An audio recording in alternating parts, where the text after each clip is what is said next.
Muchas gracias, Jesús.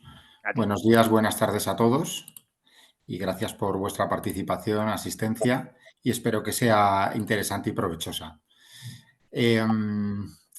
Bien, bueno, brevemente, efectivamente, llevo más de 20 años en áreas de compras. He tenido la suerte de poder haber trabajado en entorno multinacional en distintas empresas y sectores y en prácticamente todos los puestos de compras, ¿no? Category manager, jefe de compras, director de compras, Te oyes consultor. por los cascos. Y luego, además, como docente, pues llevo ya más de 9 años como profesor en distintas escuelas de negocio. Ahora con Integra llevo más de 8 años.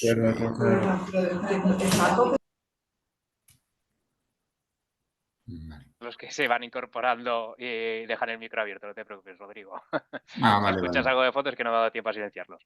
¿Vale? Vale, Es de que es acuerdo, normal que gracias. como la gente, como son las 4, nada más empezar a las 4, pues la gente se Sí, sí, sí. conecta y tiene micro abierto. ¿Vale? Vale, pues bueno, la agenda que tengo preparada para hoy, en esta hora, vamos a hablar un poco sobre la negociación, que es una de las principales habilidades que desarrollamos profesionalmente cuando trabajamos en áreas de compras.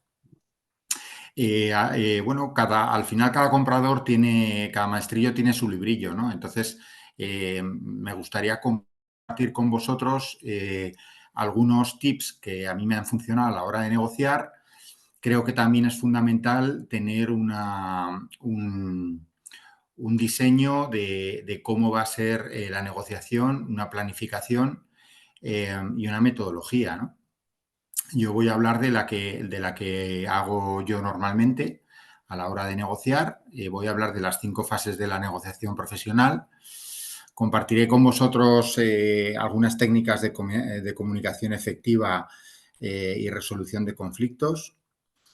Hablaremos también de cómo negociar en escenarios de alta presión y entornos que habitualmente las áreas de compra nos vemos sometidos a negociaciones con mucha presión, ya sea por restricción presupuestaria, ya sea por cumplir con unos plazos o por la fortaleza que tiene en este caso el proveedor en alguna de las negociaciones, ¿no?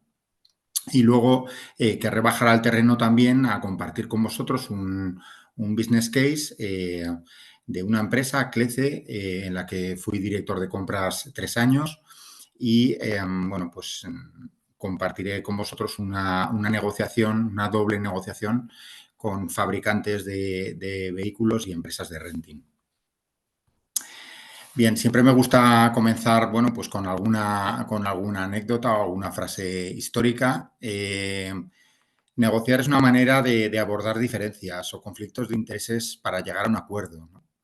Y como toda habilidad, la negociación se desarrolla. Cuanto más la practiquemos, mayor es nuestra capacidad para llegar a acuerdos duraderos, ¿no? Con lo cual requiere de práctica y método, ¿no? Ya lo decía el maestro Bruce Lee, no temo al hombre que lanza 10.000 patadas diferentes, sino temo al hombre que lanza una patada 10.000 veces. Y como vamos a ver ahora, eh, podemos aplicar un método para negociar, ya sea una negociación u otra, ¿no? Por lo menos a mí es lo que a lo largo de estos 20 años me funciona a la hora de establecer esos acuerdos, ¿no? Y bueno, antes de entrar en esas 5 fases, me gustaría contaros una pequeña historia, ¿no? Es la historia de la tribu Kiowa, del joven que veis en el centro, que se llama Lobo Solitario. Los Kiowa vivían del bisonte americano y lo usaban para comer y para abrigarse con sus pieles. El joven lobo solitario sale una mañana con su caballo para cazar, con tanta fortuna que logra abatir un joven bisonte macho de más de 300 kilos. Lo ata al caballo, inicia el camino de regreso a su aldea, pues todo feliz, ¿no? Apenas lleva recorrido un pequeño trecho, escucha un ruido detrás suyo, mira y entre la maleza ve al gran enemigo del bisonte, que es el coyote.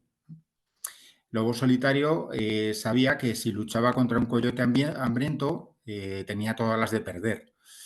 Y se plantea, ¿qué hacer? ¿Atacar y arriesgar mi vida? ¿Quejarme? ¿Salir corriendo dejando a mi presa? Y se le ocurre una solución. Rápidamente saca su cuchillo, corta un filete del bisonte, se lo muestra al coyote y se lo tira lo más lejos que puede. El hambriento coyote se lanza por ese trozo de carne para devorarlo. El lobo solitario, consciente de que el peligro no había desaparecido, se apresura para llegar cuanto antes a la aldea. Ya está casi viendo la aldea, el humo de los tipis, cuando vuelve a oír otro ruido detrás suyo. ¿Y quién aparece? Pues nuevamente ese mismo coyote, pero esta vez no viene solo. 3 coyotes más acompañan a este primer coyote, ¿no? Con lo cual, bueno, pues Lobo Solitario vuelve a sacar el cuchillo, en este caso corta 4 filetes y lo lanza lo más lejos que puede, ¿no? Cansado y asustado, Lobo Solitario tira de su exhausto caballo en un intento desesperado por arrastrar lo que queda de bisonte. Ya se oye en los tambores de su aldea, pero el indio se da cuenta de que no está solo. En este caso aparecen ya 5 coyotes. Por lo tanto, corta 5 filetes más y los lanza lo más lejos que puede, ¿no? Cuando llega a la aldea, el lobo solitario se echa en brazos de su padre, el gran jefe de la tribu, Longbow, y este, en lugar de alegrarse de verle, le reprocha su comportamiento. Has enseñado a los coyotes que cada vez que quieran comer ataquen a un indio a caballo. Pero eso no es lo peor, como asimismo le increpó el jefe. Has enseñado a los coyotes el camino a nuestra aldea. Estamos rodeados de coyotes. Recuerda esta historia cuando inicias una negociación, porque cuanto más les das al otro, más te va a pedir. La generosidad es un pozo sin fondo. No pensemos que en una negociación se regala o se da nada. Todo es a cambio de algo. Con lo cual, no esperemos ni gestos por la otra parte, ni romanticismo.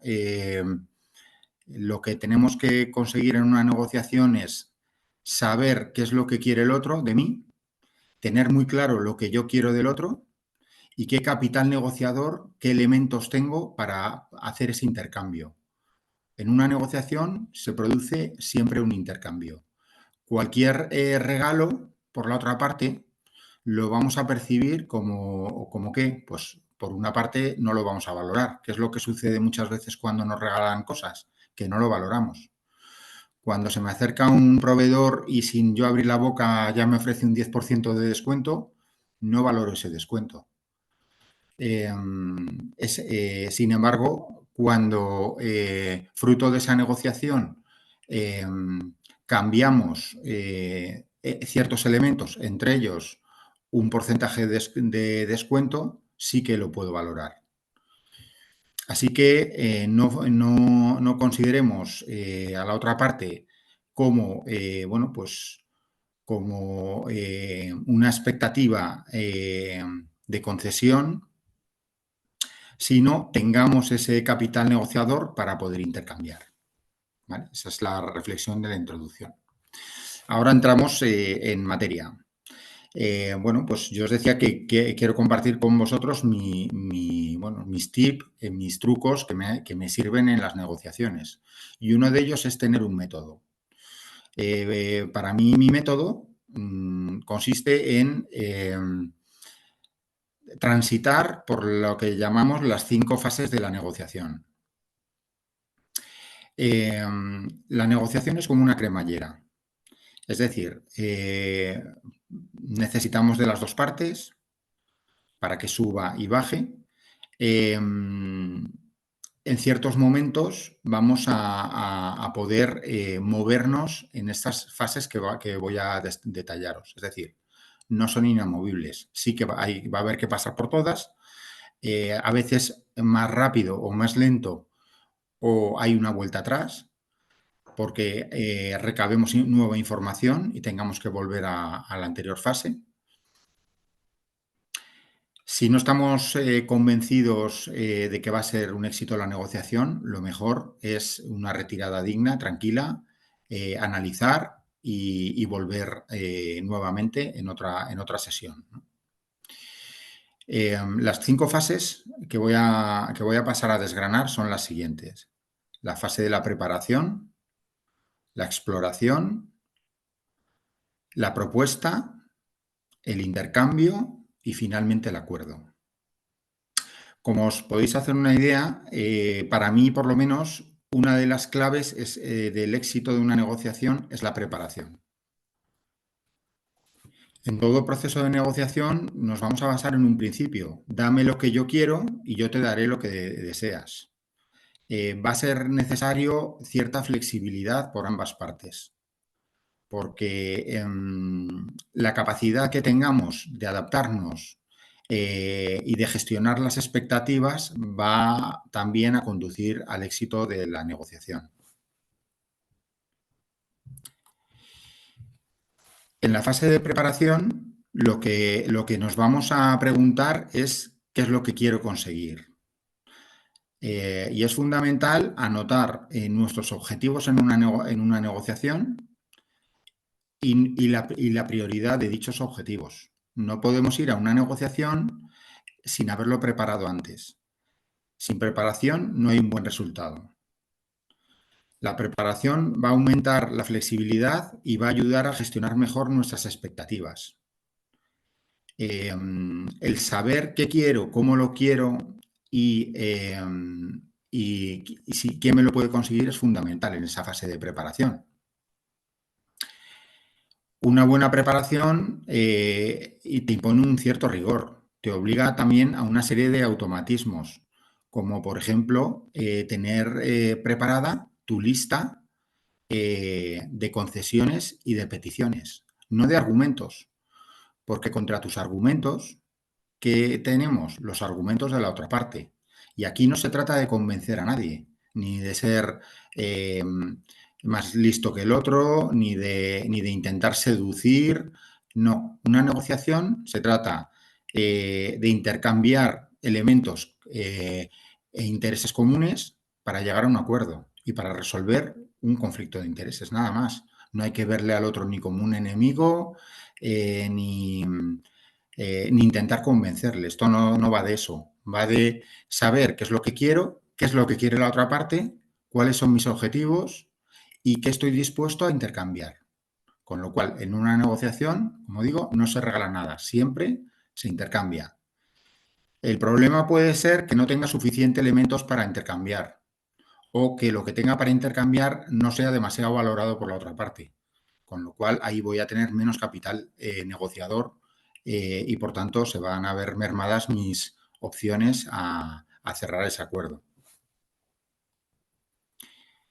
Una vez pasamos esa fase de preparación, es decir, qué es lo que quiero, mi lista de objetivos, mi lista de elementos a intercambiar, llega la fase de la exploración. La exploración consiste en investigar, preguntar, dialogar con la otra parte, con lo cual es importante saber escuchar y además para proponer antes debemos descubrir qué es lo que quiere el otro, con lo cual responde a la pregunta de qué quiere el otro. Para ello es importante formular las preguntas para obtener información. Escuchar de forma activa, empática a la otra parte. Decirle claramente al otro lo que quieres. Yo me he encontrado a veces que, bueno, en ese diálogo de besugos en el que no nos atrevemos a decir lo que queremos o cómo lo queremos y el otro tampoco, con lo cual es como el teléfono escacharrado, ¿no? Que no llegamos a ninguna conclusión. Es mejor escuchar a la otra parte, pero también que nos escuche y decir nuestra lista de intereses. En definitiva, usemos esta fase para ver qué necesita el otro y calibrar hasta qué punto lo quiere. Es importante, antes de finalizar esta fase, que hagamos una recapitulación. Es decir, podemos, por ejemplo, trabajar sobre un borrador común en el que yo le explico lo que quiero y cómo lo quiero, anoto también o anotamos conjuntamente lo que la otra parte quiere y recapitulemos lo que ambos queremos, ¿no? Ver cuáles son nuestros puntos de encuentro y, ¿por qué no?, también entender nuestras diferencias. En tercer lugar, una vez hemos hecho esa preparación y esa exploración, llega la fase de la propuesta. Solamente una negociación avanza a través de propuestas, ni intentando convencer, ni intentando chantajear, solamente con una propuesta. Y ante una propuesta nuestra tiene que haber una contestación y o una contrapropuesta de la otra parte. Para saber lo que podemos intercambiar, debemos primero tener esa recapitulación hecha de lo que quiere el otro. Además, entender, descubrir cuáles son sus órdenes de prioridades e informar al otro lo que queremos. ¿Vale? Entonces, tenemos claro que no vamos a intentar convencer, no vamos a intentar argumentar, sino vamos a hacer una propuesta concreta, clara, abierta, para que la otra parte también pueda exponer su propuesta. En cuarto lugar, llega la fase de intercambio, donde respondemos a qué es lo que efectivamente vamos a intercambiar. Se intercambia lo que tiene el valor para el otro, no lo que tiene el valor para uno mismo. A lo mejor para mí no es tan valioso, pero para el otro sí. Con lo cual, eso es capital negociador, lo que al otro le interesa, ¿no? Y para eso nos lo tiene que expresar, nos lo tiene que comunicar. En esa fase de intercambios vamos a tener que llevar un diálogo y un intercambio de concesiones. Por lo tanto, hablaremos siempre en condicional. Si tú estás dispuesto a darme esto, yo estoy dispuesto a lo otro. Es decir, una cosa a cambio de la otra. En la fase del acuerdo, bueno, pues nos vamos a preguntar si he obtenido lo que quería. Reviso mis objetivos y mis intereses y veo si he llegado a esos objetivos. En muchas ocasiones, como no tenemos toda la información a la hora de empezar a negociar, puede haber una revisión de expectativas y de objetivos.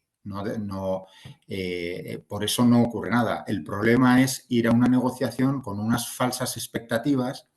Imaginaos que yo me siento con un proveedor y me pongo como objetivo reducir un 15%. A lo mejor es muy irreal ese escenario, porque el precio, por ejemplo, entre otras cosas, no lo define un proveedor, lo define el mercado, lo define la oferta y la demanda. Si yo he hecho bien mis deberes y sé cuál es la franja en la que se mueve, entre otras cosas, una de las variables, que es el precio, no es ni la única, a veces no es la más importante. Yo en la mayor parte de las negociaciones, para mí ha sido fundamental otras variables, como pueda ser el plazo de entrega o pueda ser la calidad o el compromiso del proveedor que ante cualquier problema me responda, ¿no? Para mí eso es crucial, mucho más importante que solamente el componente precio, ¿no? En esta parte de la fase del acuerdo es importante vigilar nuestro ego. Hay una parte emocional que es difícil dejar al margen en las negociaciones. Lo ideal es dejarlo, es no entrar con la emoción a una negociación, ¿no? Tiene que ser algo, no sé si frío, pero por lo menos objetivo, ¿no? Con lo cual, esa sensación de victoria a costa de la otra parte, eso lo tenemos que desterrar, ¿no? Eso yo creo que son malas praxis de negociadoras de antaño, ¿no? Ahora el escenario en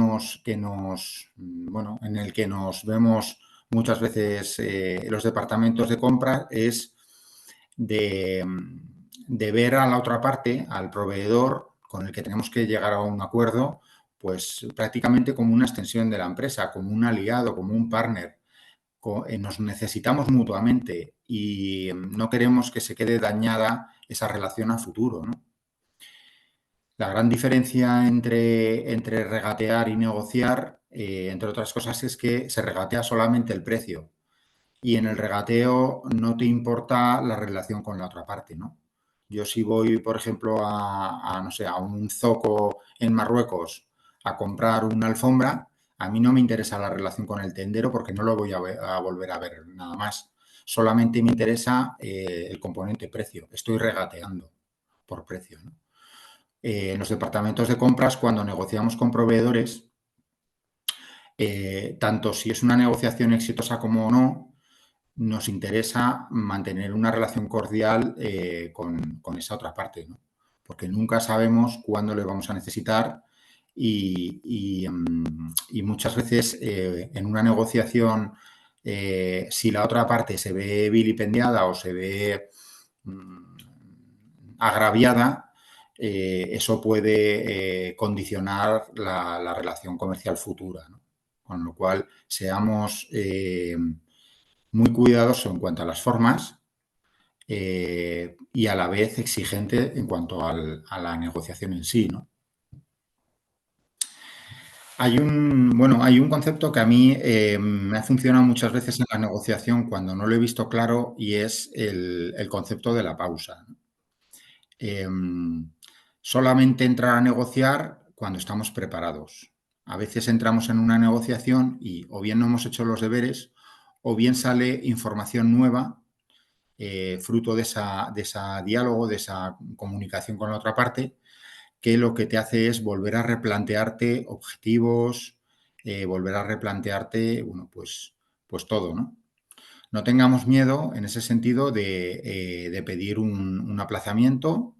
No todas las negociaciones se cierran en la primera ronda o en la primera sentada con el proveedor. Se puede tranquilamente dejar para siguientes sesiones, siguientes rondas.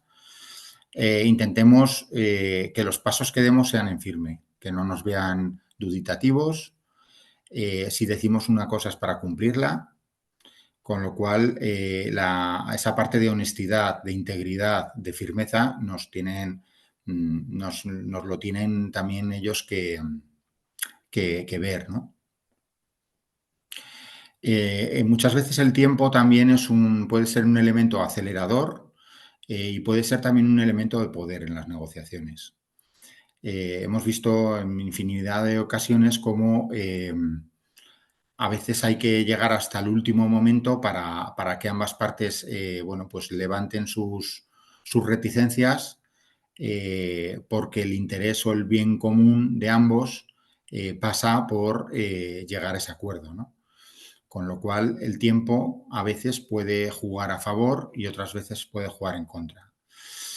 A mí me gusta plantear las negociaciones con tiempo suficiente. Para ello, no siempre es posible, pero en la medida en que tengamos definido un plan estratégico de compras, nuestros hitos o momentos en el año donde tenemos que hacer ese benchmark, esa búsqueda de una solución o tener esa capacidad para poder plantear bien una negociación, hacer esa primera preparación bien o esa búsqueda de alternativas, pues cuanto más tiempo tengamos, mejor, ¿no?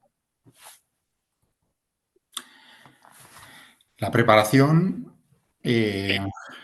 bueno, pues de forma resumida lo podemos considerar en 5 pasos, ¿no? En el paso primero sería qué asuntos vamos a tratar. El paso segundo sería las intenciones, objetivos del mismo. ¿Cuáles son los límites? Cuando vamos a una negociación tenemos que saber hasta dónde estamos dispuestos en ese intercambio, ¿no? A partir de ciertos niveles no nos va a interesar cerrar un acuerdo, ¿no? Y luego las dos listas, nuestra lista de peticiones y nuestra lista de concesiones para intercambiar.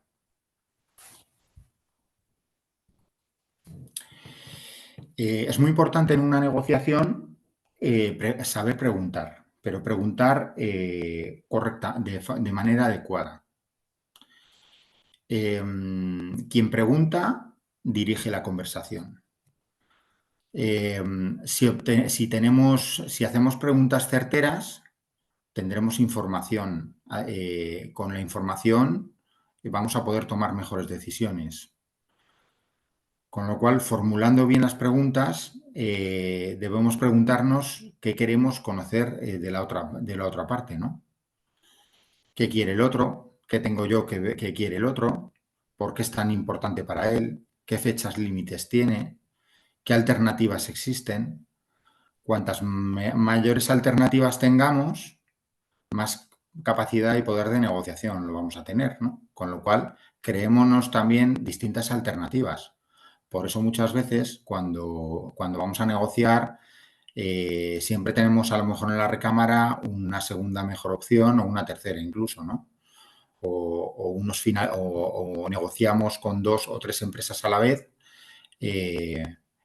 para abrirnos campo y para tener alternativas viables, ¿no?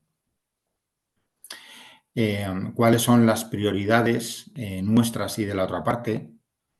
¿Qué puede suceder si no llegamos a ese acuerdo? ¿Cuáles son sus motivaciones y sus prioridades? Todo eso son preguntas que conducen a entender mejor al otro, ¿no? Esto de aquí son un listado de preguntas reales que me han comentado distintos participantes a los talleres de negociación que imparto y que a lo mejor pueden serviros a vosotros para preparar las vuestras, ¿no? ¿Qué aspectos debería conocer? ¿Cuáles son las razones? ¿Por qué es importante para usted? ¿Qué elementos influyen en su decisión? Hay una pregunta que para mí es un comodín, es un as en la manga, y es ¿qué quieres decir? El qué quieres decir le estás abriendo a que siga profundizando en la información a compartir, ¿no? Hay veces que la otra parte o no se atreve o no quiere compartir información. Si no manejamos información, pues al final no vamos a poder tomar una decisión o la decisión está más sesgada, ¿no? Porque no tenemos despejadas incógnitas y porque tenemos menos elementos objetivos, ¿no?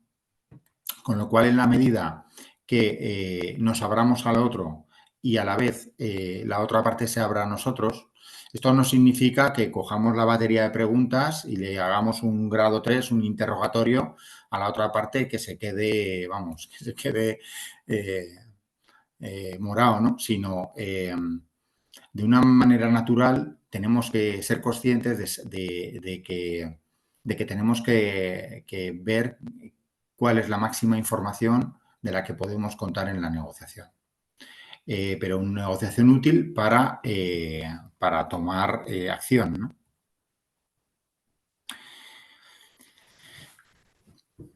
Cuando formulamos una pregunta, las preguntas es el primer paso del entendimiento de una comunicación. Predispone al otro y además siempre es interesante cuestionarnos qué es lo que nos une a la otra parte, ¿no? Porque muchas veces para hacer ese ejercicio de empatía necesitamos ver que con el otro tenemos puntos de unión, no solamente lo evidente que es ese conflicto de interés que queremos cerrar a través de esa negociación. Abraham Lincoln decía que para resolver una discusión hay que empezar por encontrar un punto de coincidencia con el otro y no destacar lo que nos separa. Es decir, ver la lista de intereses comunes y cómo, alcanzando ese acuerdo, va a salir reforzada nuestra relación bilateral. Los demás son escollos en el camino o partes de un puzzle que ambos podemos ayudar a resolver, ¿no? A veces la resolución de una negociación requiere de imaginación, requiere de planteamientos que en un primer momento a lo mejor no considerábamos, ¿no? Pero fruto de ese diálogo, de ese entendimiento con la otra parte, podemos trabajar en una solución conjunta. Pero requiere un esfuerzo, no solamente ver nuestra posición, sino también cuál puede ser el interés mutuo, ¿no?, de beneficio.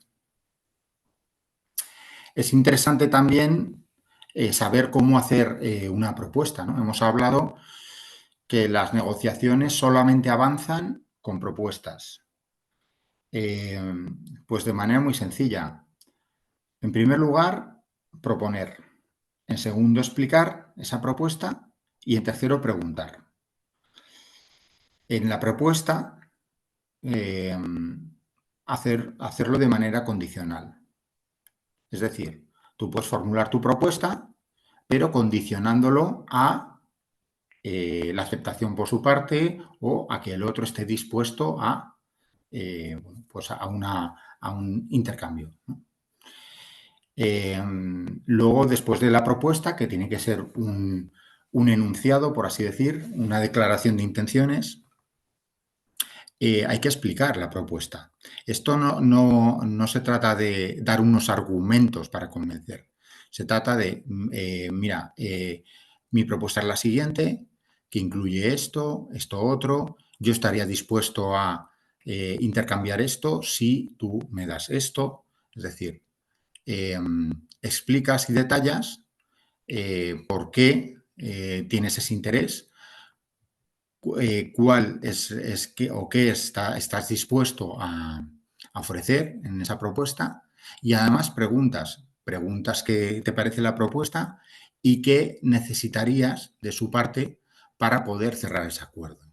Es decir, la dejas, por así decir, abierta, ¿no? Haces una propuesta, declaración de intenciones, explicación y pregunta, ¿no? Una propuesta no se vende, se tiene que formular y transmitir bien. No puede ser una imposición, es una declaración de lo que te gustaría que se pudiera acordar o convenir, ¿no? Y además hay que ser lo suficientemente flexible para saber que además de tu propuesta, él tiene que opinar, él tiene que proponer también la suya. No solamente es tu parte, él tiene también su lista de intereses, él tiene también sus objetivos, ¿no? Es interesante ser firme en lo general y flexible en lo concreto. Es decir, somos firmes en lo general cuando le decimos al otro, oye, pues mira, tengo que recibir una compensación por este motivo. Ahí estás siendo firme, ¿no?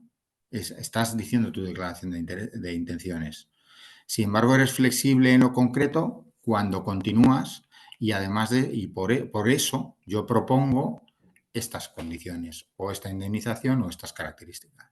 Ya le estás diciendo, por una parte, que el hecho en esa negociación es que viene aparejado una serie de consecuencias. Por ejemplo, yo como comprador, cuando me siento con un proveedor, tengo que tener muy claro qué es lo que quiero y cómo lo quiero. Entonces, el que le hago la propuesta soy yo. Yo digo, mira, esto es lo que necesito. Necesito esto, esta es mi lista de intereses y mi propuesta es que yo estoy dispuesto a aceptar estas condiciones. Por supuesto, dentro de tu propuesta, cuanto más desgranada esté, objetiva, pero desglosada, va a ser mucho más fácil a la hora de empezar a trabajar sobre puntos concretos. A medida que esa propuesta es comentada, pueden surgir en algunos puntos ciertas discrepancias o ciertos aspectos a trabajar, ¿vale? No hay ningún problema en ese sentido. Entremos entremos a valorarlo, el por qué yo lo quiero de esta manera, y él, la otra parte, cómo estaría dispuesta a validar ese punto, ¿no? Lo que está claro es que los que somos negociadores nos gusta negociar con personas que a su vez entiendan este juego de la negociación. A los negociadores siempre nos gusta relacionarnos con otros negociadores, ¿no? La otra parte espera verte negociar. Somos desconfiados por naturaleza, pero un negociador siempre quiere negociar. Con lo cual, creo que como regla general no hay que aceptar nunca la primera oferta. Esto no se trata de ser buena persona o de tener buena voluntad. La buena voluntad provoca avaricia, no gratitud. Acordémonos del bisonte. Un negociador espera negociar y si no tiene de la otra parte esa negociación, se va a frustrar, con lo cual negociemos cuando estemos en disposición y tengamos delante a otra persona con capacidad también negociadora, capacidad ejecutiva. ¿Qué es lo que sucede en muchas ocasiones en las negociaciones? Que estamos delante de personas que no tienen esa capacidad para decidir. Y después de un desgaste, después de haber estado, bueno, pues discutiendo términos, comentando aspectos de la negociación, pues se desmarcan diciendo bueno, que lo tienen que comentar internamente o se lo tiene que validar o validar su superior, ¿no? ¿Qué nos sucede a nosotros? Bueno, pues que eso nos enfada porque al final esperamos negociar con la otra parte que también tenga esa capacidad de decisión, esa capacidad ejecutiva de negociar, ¿no?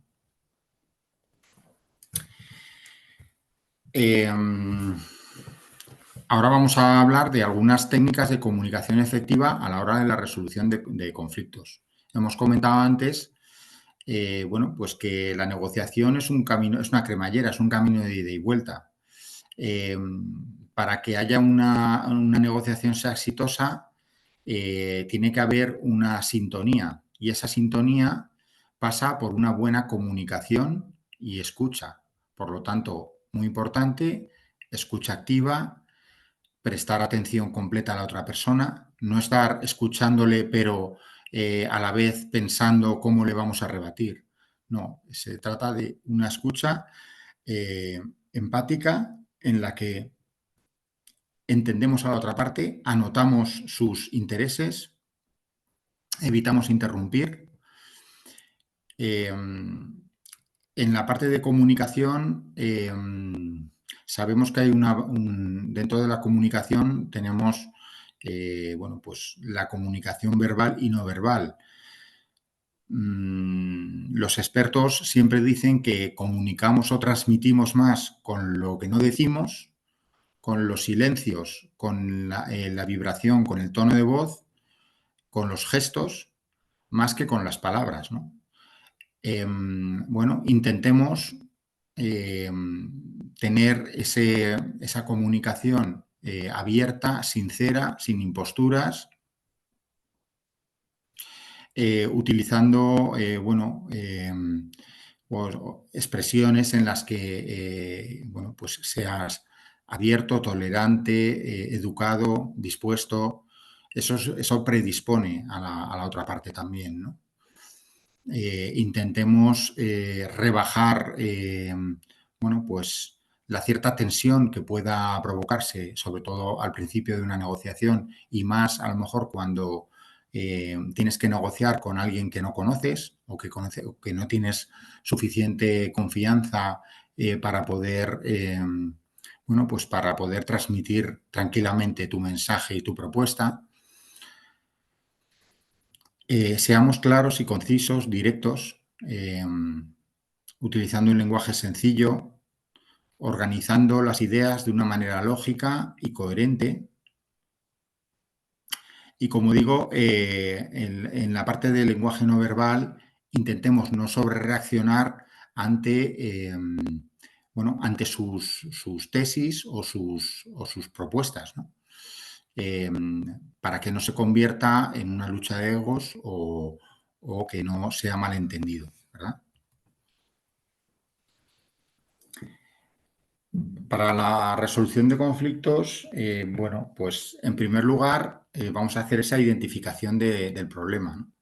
Definir cuál es el conflicto, qué es lo que nos separa, centrémonos en los intereses, no en las posiciones, hagamos un diálogo abierto, evitemos la crítica, la culpa.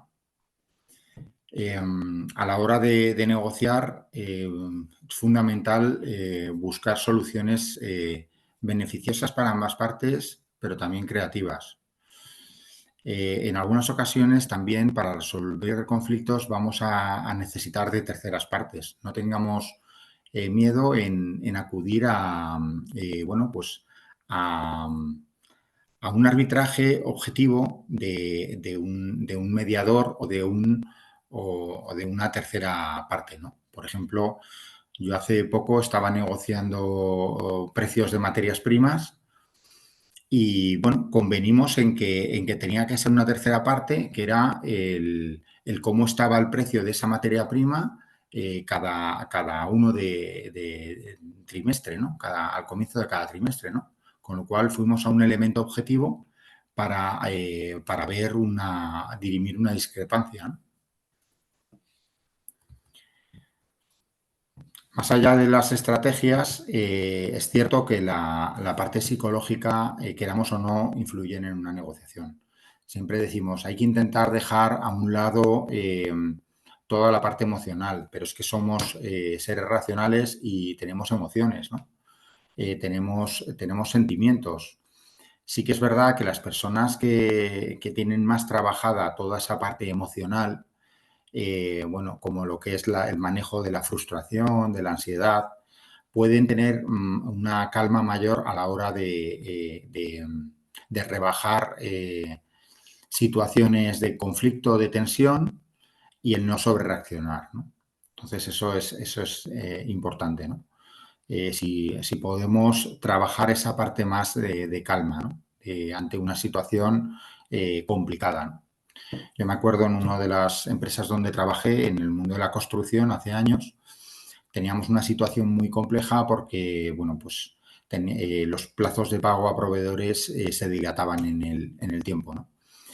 Entonces, yo iba a las negociaciones con el miedo de que cuando saliera el tema del plazo de pago, pues los proveedores me iban a decir que no.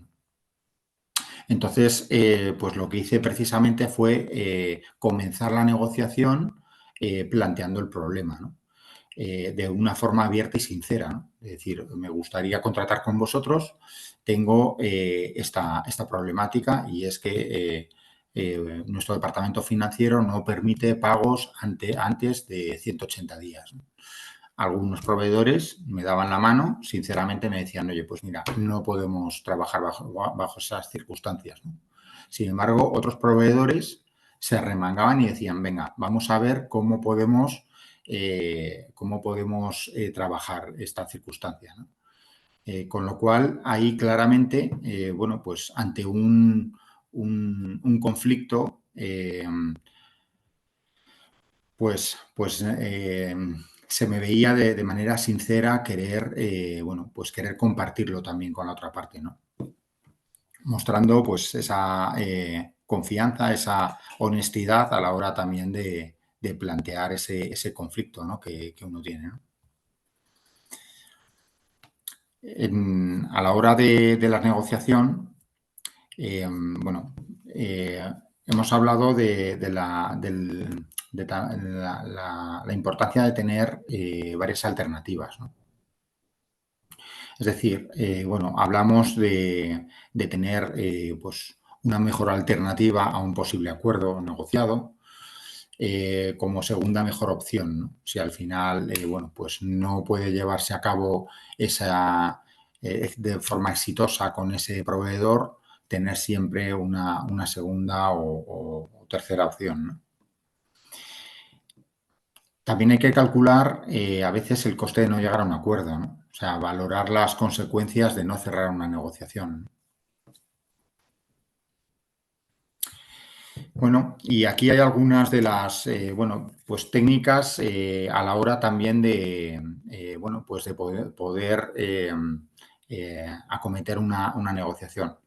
Una de las técnicas más comunes es el anclaje, es decir, el que realiza la primera propuesta normalmente es el que se dice que ancla una posición, porque se empieza a jugar en el terreno, en este caso, del que ha lanzado la propuesta, ¿no? Toda acción provoca una reacción. Cuando anclas con una propuesta, en la otra parte lo que provoca, por una parte, es se les fuma la expectativa de unas mejores expectativas, por así decir, le baja el terreno de la realidad y empieza a poner el foco en si la propuesta en este caso del comprador puede tener encaje en su límite negociador.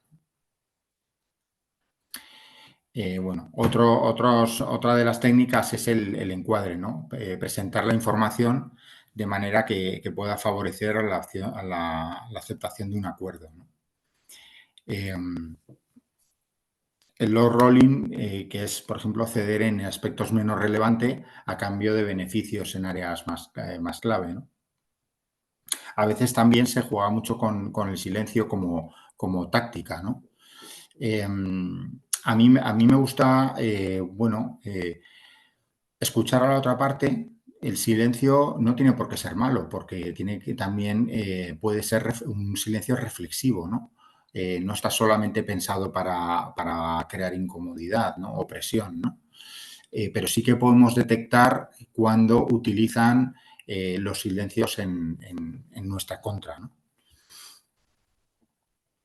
Vamos a ver ahora cómo negociar en escenarios de alta presión, ¿no?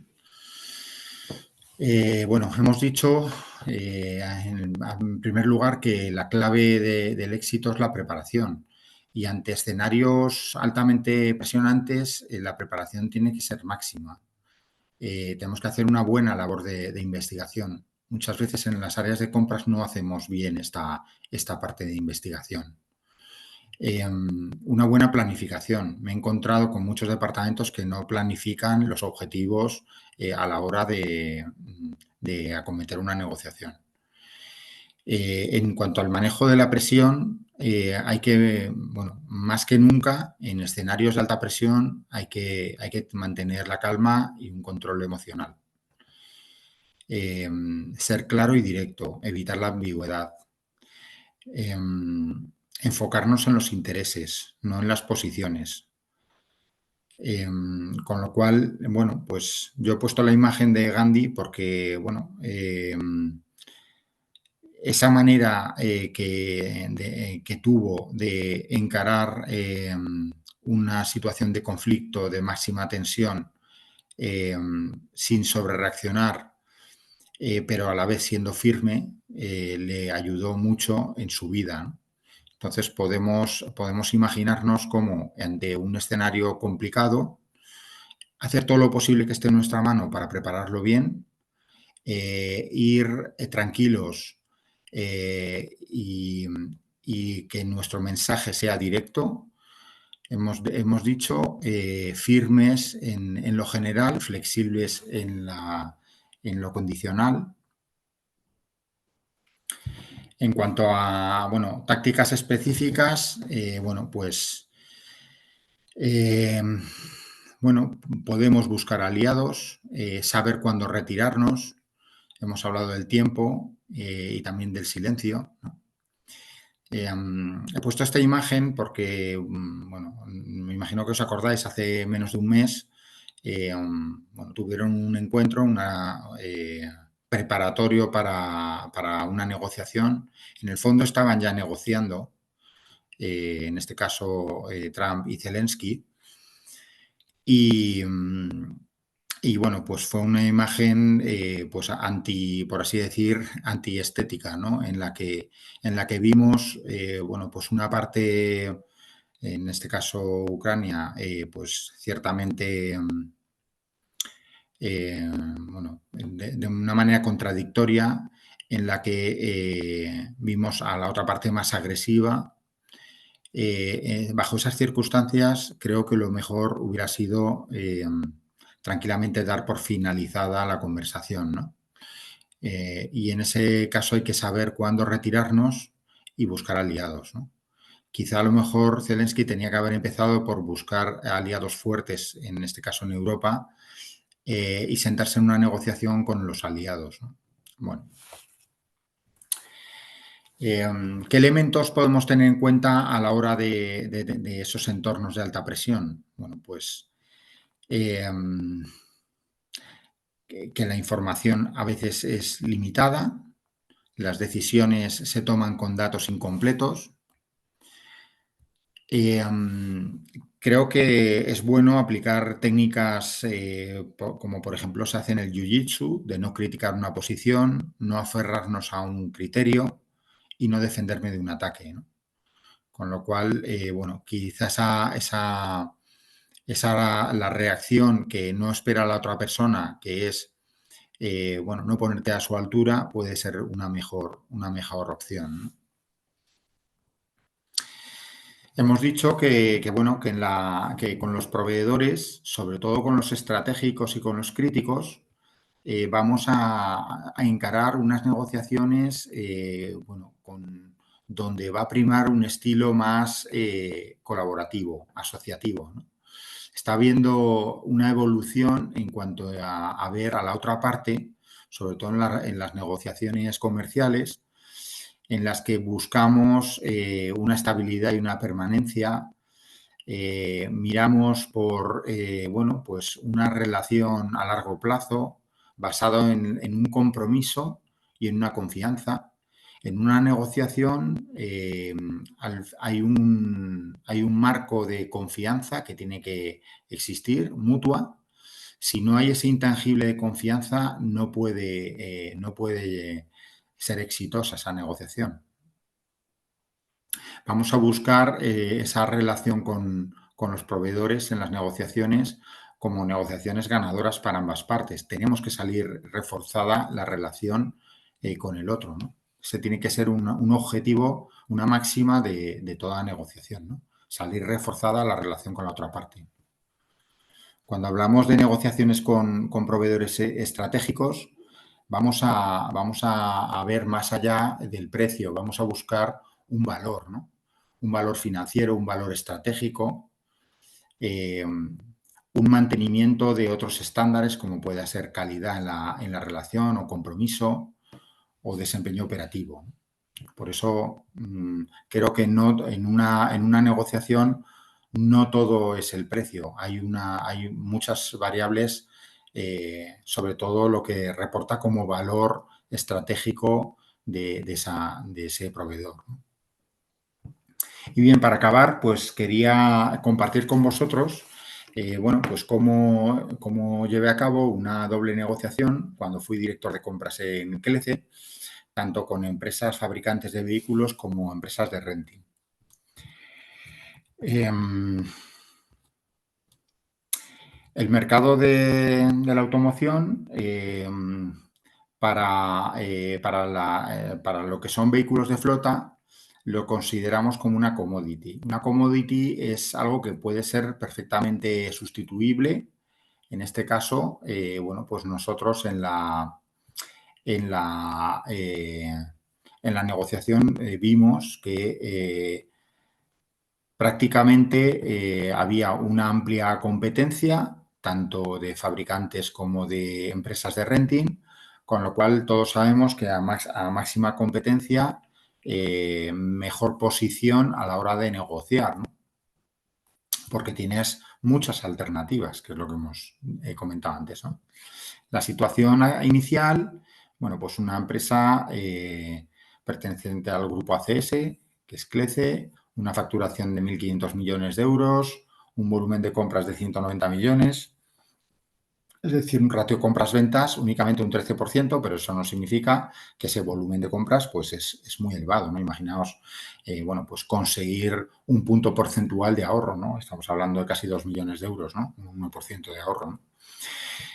Bueno, pues como director de compras, con un plantel de compradores de más de 30, con más de 10.000 proveedores, esta es un poco la fotografía de la empresa y del departamento, ¿no?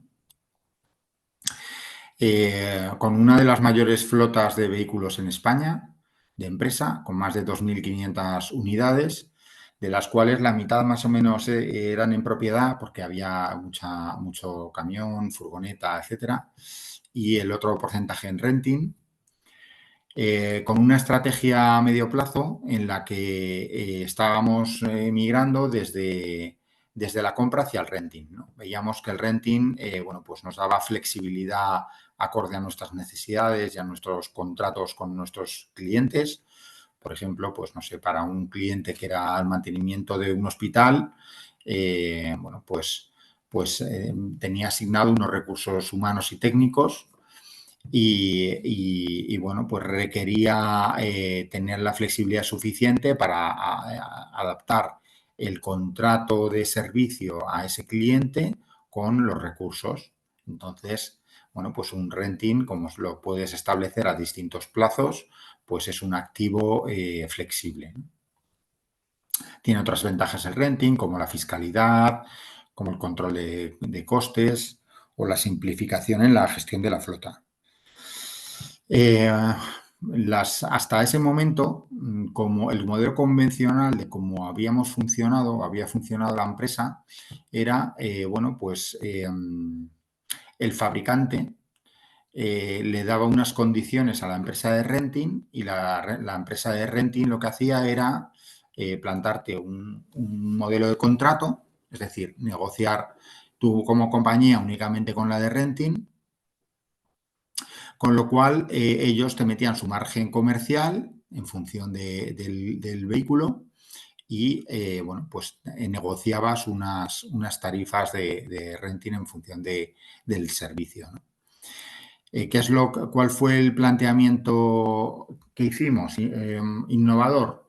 Bueno, pues como hemos visto que estamos en un mercado muy competitivo donde hay muchas alternativas, pues considerar negociar con ambas partes, es decir, negociar un tipo de vehículo con unas características, un precio franco de fábrica, una serie de características del vehículo y negociar con la casa de renting, ¿no? Al final es un contrato de arrendamiento financiero, es un alquiler, ¿no? Con opción a compra, ¿no?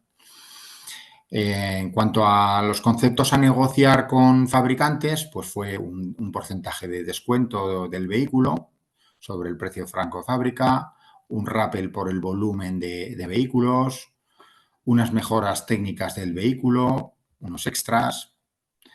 Y por parte de las empresas de renting, bueno, pues qué servicios se incluía dentro de esa cuota, un rappel por volumen o unidades de renting, lo que son las penalizaciones por exceso de kilometraje, lo que son las penalizaciones también por desviaciones sobre contrato, sobre todo en plazo o también en kilometraje, y algunos extras como pueden ser, bueno, pues desde vehículo de sustitución a otros conceptos. Y, por supuesto, el tipo de interés o las condiciones financieras de ese arrendamiento, ¿no?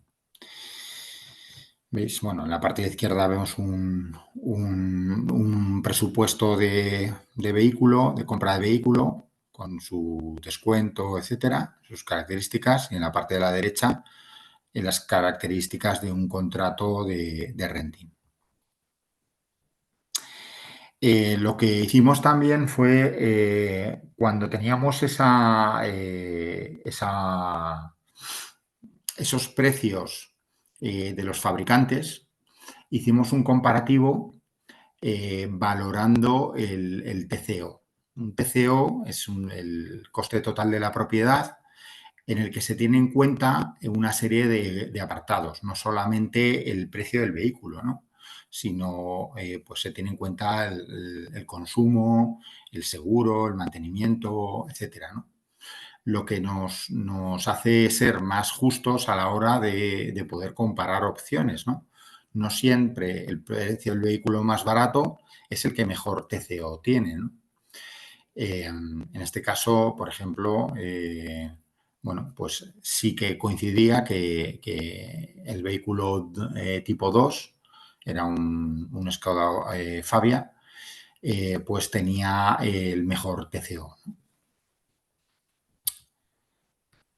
Hay un concepto también que es el valor residual del vehículo, que lógicamente cuando devuelves el vehículo en el contrato, pues tienes que tener en cuenta también en cómo te lo valoran ese vehículo, ¿no? Con lo cual, en este caso, claro, pues era al ser un vehículo con peor salida, pues peor residual, por así decirlo. ¿Vale? Previo a la negociación, ¿qué hicimos? Bueno, pues un análisis de situación de partida, o lo que llamamos un fleet update, ¿no? de toda la panorámica que teníamos de la flota. Establecimos unos objetivos, tanto cuantitativos como cualitativos, encontrar un buen partner, tener definida una política de vehículos en la compañía, simplificar las gestiones y luego teníamos unos objetivos cuantitativos de ahorro, un TCO objetivo sobre un TCO actual, unas estimaciones de las necesidades sobre los recursos. Hicimos, bueno, pues hicimos un proceso de sourcing en el que consistía primero en homologar a los proveedores que nos demostraran que tenían las condiciones suficientes para poder prestarnos ese servicio. Elaboramos un pliego de condiciones, lanzamos una solicitud de información al mercado, una RFI, que luego se transformó en una RFP, una Request for Proposal, es decir, escuchábamos propuestas, una recepción y un comparativo de las mismas y una negociación final y una adjudicación. Los resultados, bueno, pues ahorramos más de un 30% en el gasto de flota.